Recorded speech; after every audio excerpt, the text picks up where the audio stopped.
Good morning, student. Today we will discuss about the endless rope haulage. In last lecture, we have already discussed about the types of the rope haulage. Okay. Now today is the topic. Today's topic is endless rope haulage. What is endless rope haulage? In this system, there are two parallel tracks side by side. One for the loaded tubs and other for the empty tub.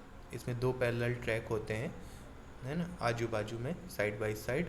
एक होता है role empty tub के लिए होता है और दूसरा होता है लोडेड टब के लिए. ठीक है.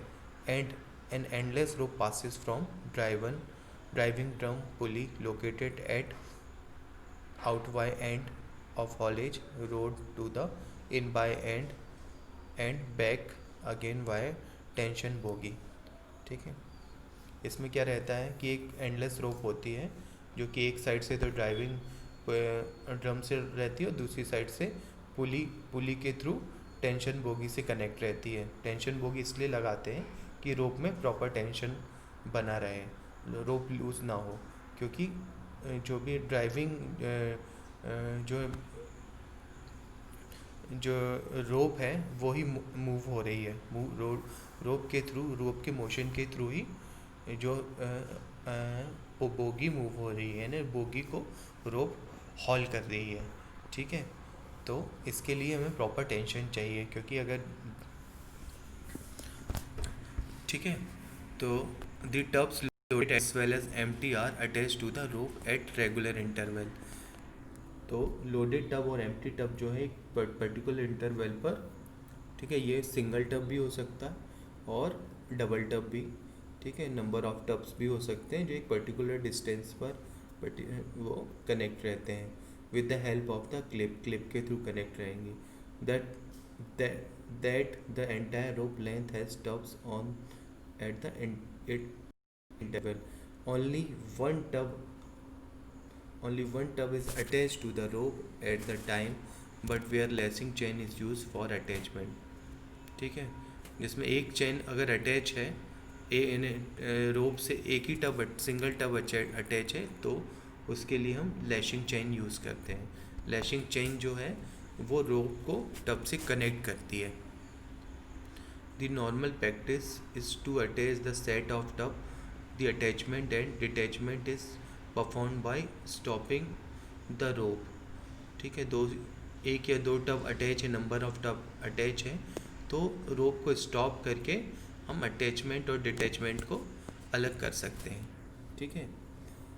रोप को मूव कर रही है, रोप को, जैसे कि हमें लोडेड टब को हटाना है, ठीक है, एम्प्टी करना है, तो हमें पहले पूरा सिस्टम बंद करना पड़ेगा.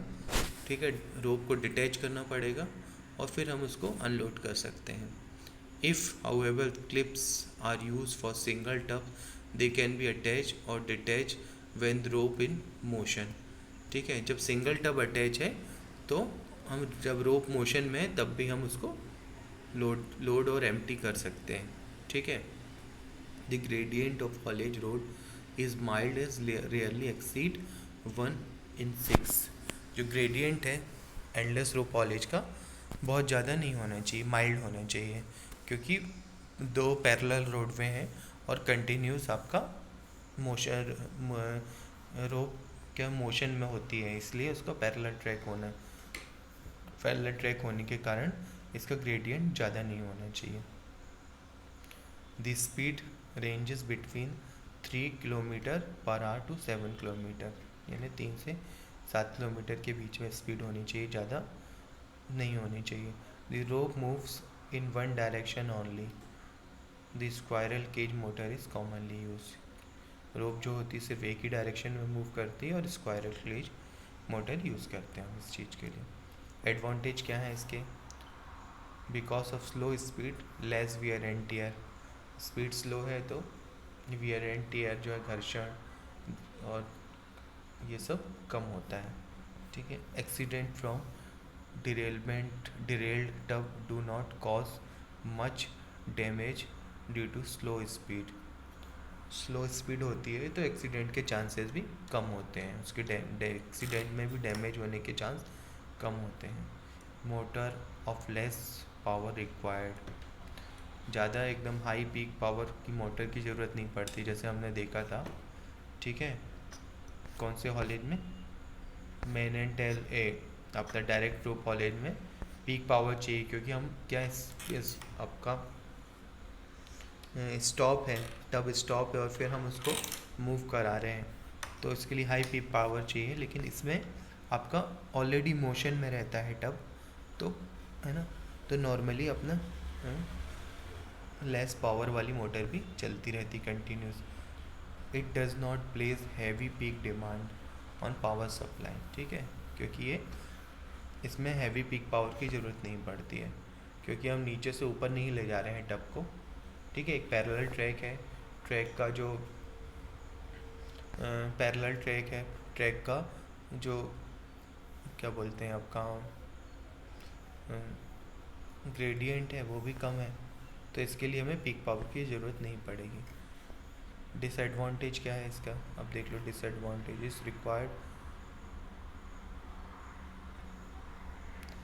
Wide road for two track, दो पैरेलल ट्रैक होते हैं, इसलिए इसमें वाइड रोड, यानी रोपवे जो रोडवे है वो चौड़ा होना चाहिए, वाइड होना चाहिए, क्योंकि दो पैरेलल ट्रैक हैं side by side.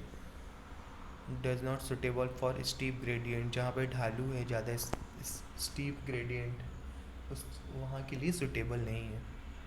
Load on rope is large and rope of larger cross section is required. ठीक है, ये इस पर जो है रोप जो हॉल कर रही है टब को, इसलिए रोप पर क्या है, लोड बहुत ज़्यादा पड़ता है।